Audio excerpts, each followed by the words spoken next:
Kenya is doing something very interesting. Kenya has hired the former Trump administration to pay them $175,000 a month.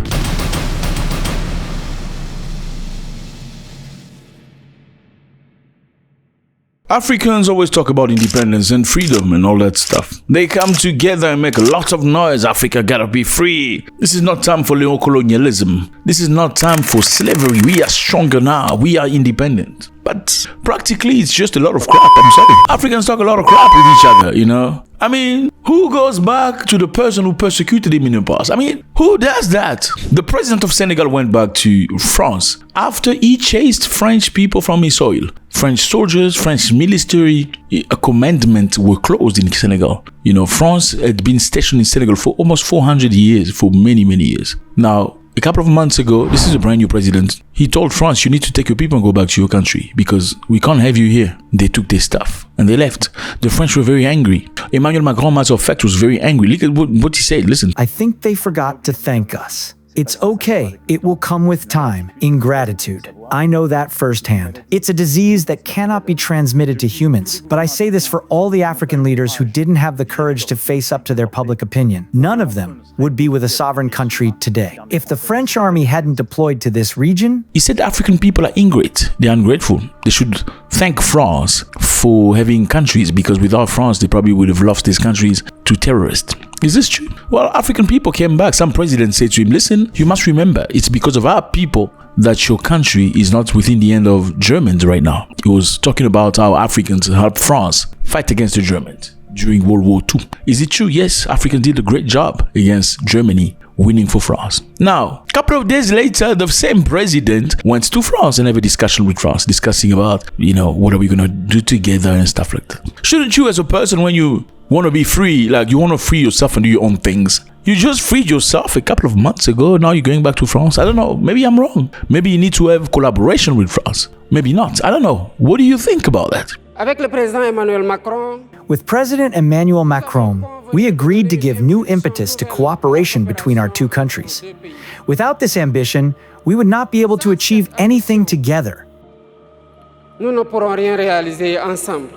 you think when you free yourself, you first of all need to have some time to yourself and build things together? Or do you need to go back to the person you call oppressor? Because this is all you do, Africans. You call French people oppressors, Americans oppressors, British oppressors. Why do you go back to your oppressors? Why do you all want visas to the oppressor's house? I don't get that. You have a continent that's massive. You have gold, diamonds, uranium, and everything, and the people. You make lots of babies. Nigeria has 220 million human beings. There are still people getting pregnant every single day. And so many people in Nigeria, they have to cross into other countries, go into Ghana and stuff, looking for better life. Why do you still want to go to the UK? Because the UK has done so many bad things to you. People in Biafra in Nigeria don't want to be part of Nigeria because they say UK forced them to be part of Nigeria. Is this truth? Yes. The UK came into Africa, took many countries like Kenya, Uganda, and other countries, and forced people, tribes and ethnic groups to stay together. Some of these ethnic groups were enemies. They didn't like each other. That's why the Biafran people don't want to be part of Nigeria. And whenever something negative happens in the world regarding Nigeria, people from Biafra,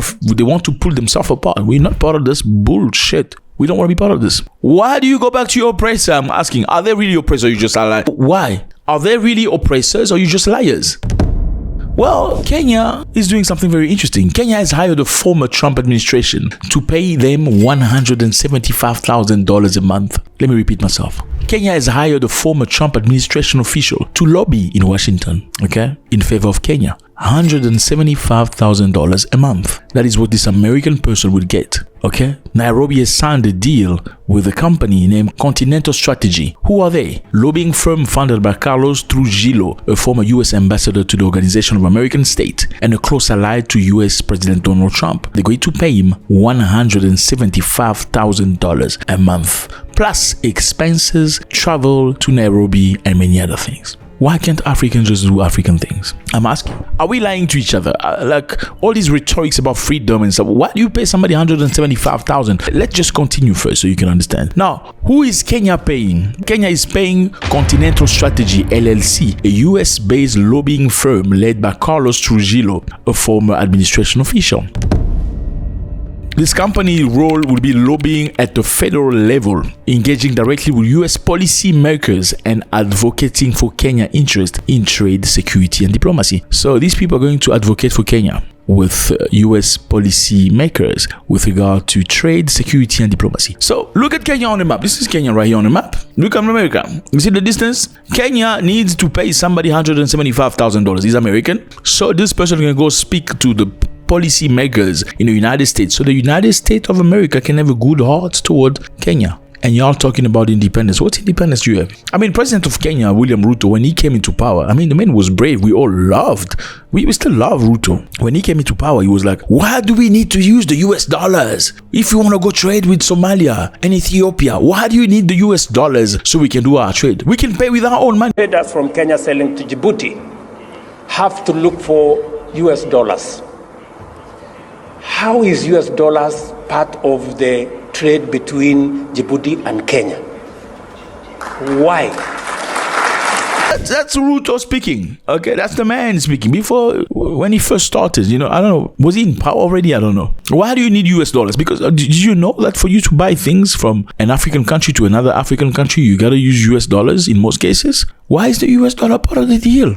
Well, the Kenyan president came up with some good, interesting ideas. We already have some means of payment within African community. My question is, what happened to that? What happened to that? Did he maybe come up with some good ideas? Initially people will come with good ideas, and as time goes, they change. Because number one, they're threatened. Number two, they are gifted opportunities and money. They're like, this is not my fight. Let me just eat, make whatever I can make. Because a lot of Africans, when they get into politics, it's not because they want to change Africa. It's because they want to make themselves rich, make money. Now, that's the question is, what happened to that William Ruto? What happened to the William Ruto that was revolutionary? Africa has to stop begging. He refused to go on a meeting. There was a meeting, I think, in China or in Europe. I'm not 100% sure. He said Africans should not go as a bunch of presidents, like 55 presidents going to a meeting to meet a foreign leader. It sounded good, right? It will not going to be business as usual. We have these meetings, Africa, US meeting, Africa, Europe, Africa, Turkey.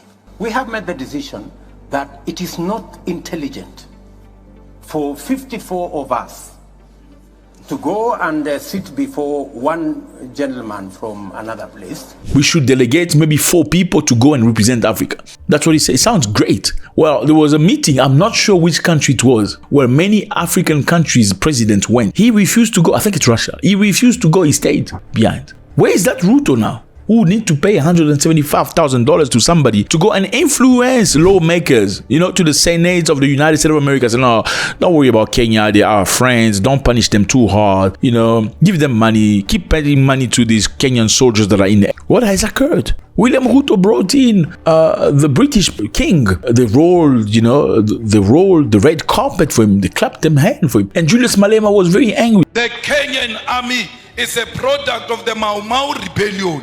And those who killed our people in the Mau Mau rebellion cannot be saluted by the same army of the children of those who were killed during Mau Mau rebellion.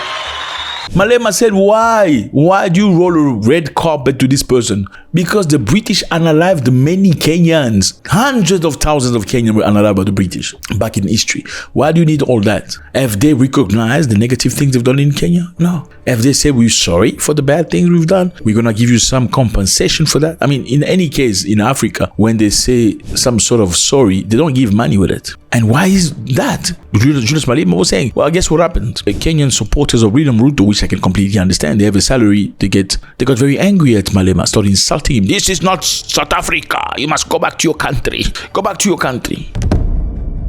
Well, let's jump on the boat again. What are the reasons why they want this lobbyist? Okay, number one, federal influence. Okay, so this is going to be a direct outreach to US policymakers. This is basically like getting the Kenyan government to have a direct window to US policymakers, because these people can make your life hell on earth. If they don't like you, they can block you out and things are not going to work out for you. So the firm will engage members of the Congress, federal agency, and other decision makers to advocate for Kenyans' interests. Now, in Africa, when you bring money to influence something in politics, it's called corruption. Why do you pay money to get the tender? It's corruption. In America, when you do the same, it's called lobbying. So if somebody is negative, is a bad person, he unalive people, he do negative things, and you lobby, well, him unaliving people is not unaliving because he's a criminal anymore. It's because maybe the country has complex problems, you need to fix it in some peaceful way. That's what it is for you. Number 2, they want visibility in Washington. Prime Cabinet Secretary of Kenya, Musalia Mudavadi, emphasized the need to compete for attention in a high-structured diplomatic environment. He said, okay, I'm repeating. He said and emphasized the need to compete for attention in a highly structured diplomatic environment. So the Kenyans in 2025, not the Kenyans, the leadership of Kenya is looking to compete for attention in the United States of America using $175,000 per month to an individual who's a friend of Donald Trump. In meantime, doctors in Kenya have been walking in the street asking for better salary. $175,000 for one person. That's how many lives. Let's say you just had $100 per doctor. How much money can you get? How many doctors can you finance? They're also going to advocate about AGOA. AGOA is a trade agreement that the United States of America has with many African countries. So basically, it allows African countries to send their goods. You know, if your country produces good things, you can send them to America and get sold. America, money has value. So let's say you produce a potato, you can sell in Africa for $1. In America, you can sell it for $10 because it's America after all. So many African nations, I'm just giving a stupid example, will want to send things to America so that America can buy at a very good price. And that is called AGOA. So the United States of America allows many African nations to take things over there and sell at a very normal price, like no tax, no tariff. And AGOA has been pivotal for many African countries, including South Africa. Now, AGOA, unfortunately, as much as it sounds good, it can also be used on the other side, meaning if you don't do things America wants you to do, poof, we kick you off AGOA, bye-bye, we don't want you no more. Very simple example. Rwanda decided not to accept secondhand clothes coming from the United States of America. You know, in the US, NGOs will go to Americans' houses and say, hey, you want to help some Africans? Some Africans are really going through a very good time. They ain't got no drinks, no clothes. They wear branches of trees